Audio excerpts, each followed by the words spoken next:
അഭിനയിക്കാൻ അറിയുന്നവരാണ് ജീവിതത്തിൽ വിജയിക്കുക. സ്നേഹിക്കാൻ അറിയുന്നവര് തോറ്റുപോയിട്ടേ ഉള്ളൂ. ഈ വീഡിയോ മനുഷ്യരായ നമുക്കൊരു പാഠമാണ്.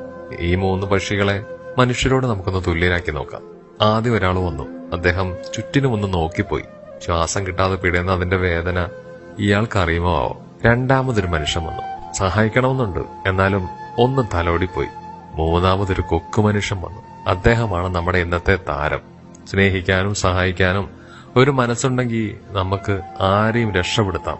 നമ്മുടെ മനോഹരമായ ജീവിതത്തിൽ നമുക്ക് എന്തെങ്കിലും സഹായിക്കാൻ പറ്റുമോ എന്നുള്ള കാര്യത്തിലാണ് നമ്മൾ നോക്കേണ്ടത്. അല്ലാതെ വെറുതെ നമ്മൾ ഒരുപാട് ജീവിച്ചിട്ടൊന്നും ഒരു കഥയില്ല. ഏതെങ്കിലും ഒരു മനുഷ്യനെങ്കിലും ദുരിതത്തിൽ നിന്നും അല്ലെങ്കിൽ സങ്കടങ്ങളിൽ നിന്നും ഒക്കെ അവനെ വിജയിപ്പിക്കുകയാണെങ്കിൽ അതായിരിക്കും ഏറ്റവും വലിയൊരു സമ്പത്തെന്ന് പറയുന്നത്. അല്ലാതെ ഒരുപാട് ഉണ്ടാക്കിയിട്ടൊന്നും ഒരു കാര്യമില്ല.